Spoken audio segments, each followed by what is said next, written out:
Good afternoon, everyone. This is Christian with PerfectStockAlert.com, a 100% free service for smart investors and traders. All we ask in return, please refer a friend. Today we're going to be discussing the on-balance volume indicator, or the OBV indicator. It was invented by Joe Granville and introduced in his 1963 book. And this is a tool that was one of the first ones out there to basically analyze the total money flow in or out of a security. And there's others out there now that may be taken a bit further, so you can look into that as you will. I'm going to show you a few things about the on-balance volume indicator that you can use. I want to point out right off the bat that no indicator is 100% effective every single time. If it was, we would have no other indicators. So you want to use the on-balance volume with other supporting indicators, something else to give you some more confirmation of your signals, okay? And a lot of times, though, it will be effective, and it's something that a lot of traders use. Excuse me. Okay, first how it's what it's doing for you, and it's basically a combination of volume and price activity. So it's taking the volume indication and the price activity and then combining those to tell you what's the total amount of money going into the security or coming out. Now, if you've got, the theory is, if you've got a stock that's trending up at the same time that on-balance volume was trending down, then people are actually selling the stock out, and they don't really want it, so the move to the upside would not be sustainable. The same goes for a move to the downside. If you had a strong move to the downside, while at the same time you were seeing a good move to the upside in on-balance volume, you would not expect the sell-off to be sustainable. It would revert back in the direction of the greater pressure, which is in this case buy pressure. The calculation, the method used to calculate the on-balance volume total money line here is quite simple.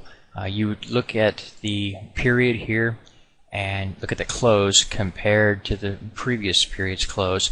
If it's up, all of the volume associated with this period is positive. If the close is lower than the previous close, all of the volume associated with this period would be subtracted from the money of the on-balance volume total. And that's how that is calculated. It's very, very simple. There's a few different things you can do with on-balance volume. You can get confirmation of a trend. You can debunk a trend. You can also get bullish and bearish divergences from that. I'll show you a couple in a moment. And you know, that's important. You can also draw trend lines on these, and that's something a lot of people don't know. Is if you simply draw a trend line out from your low points, if you were to analyze that, you can get a forewarning of a breakdown before it happens. So that's something that people can do as well. You can use the corresponding low points of the chart as well. It's another method to spot different trend changes that are happening, though I would personally stick with the chart for analyzing trend, but it can be done here. Let me show you another way of doing it, and it can give you foreshadow or predict a change is going to happen on the chart. Now, it won't always do this, but it can from time to time, so you should keep an eye out for it. Note this high point here. All right, jumps up here, hits this high point, pulls back off, finding resistance there. This is the corresponding high point here. You got to remember, when you're looking at price activity in the form of candlesticks like we are here, you want to focus on the close as being the resistance line. If you don't, you're not looking at the same thing. I know when you're talking about resistance lines, some people set it off the highs of the wicks, and some people set them at the close. Well, in this particular case, because you're using unbalanced volume, which only takes into account the close of one period from the next, you need to use the close, so you're comparing the same pieces of information here, okay? So you draw that trend line right there off of the close. You draw the same one right here off of that close. You're going to notice something. You get a breakout right here, okay, that's either came a day before or the same day that you saw it happen on price activity. So you might have got a little bit of heads up before it happened right there. But you'll also notice something else.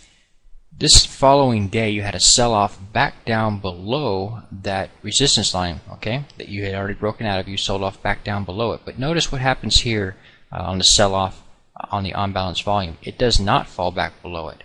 That right there is a very easy opportunity to go long, just to buy, because you know, based on that unbalanced volume, that that's an overshoot in price. It's gone too far. It's going to go back the other way.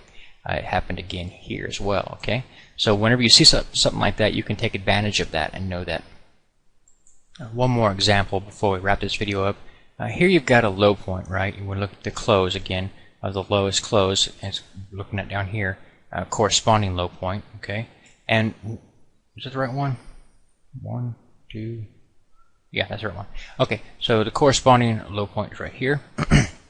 And what we're looking at here is this low point and this low point.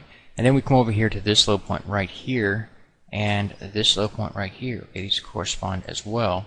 Now you're going to notice something right here in price activity, a big move lower.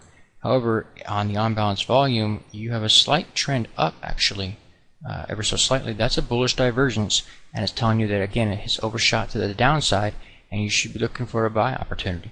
This is just one of the different things you can do with on-balance volume as an indicator, but again, I would always look for confirmation somewhere else. Okay, you talked me into it. One more, just because it's so easy. Here we are, trending down, low points. Oh, sorry, close. Got to be doing it on the close. And then the corresponding low points on the on-balance volume right here, trending up. It's another signal telling you to be a buyer. Please take a moment to review our disclaimer. The information provided herein is our opinion only. Under no circumstances do any statements here represent a recommendation to buy or sell securities or make any kind of an investment. You are responsible for your own due diligence. To summarize, we do not provide investment advice, nor do we make any claims or promises that any information here will lead to a profit, loss, or any other result. These videos are for educational purposes only.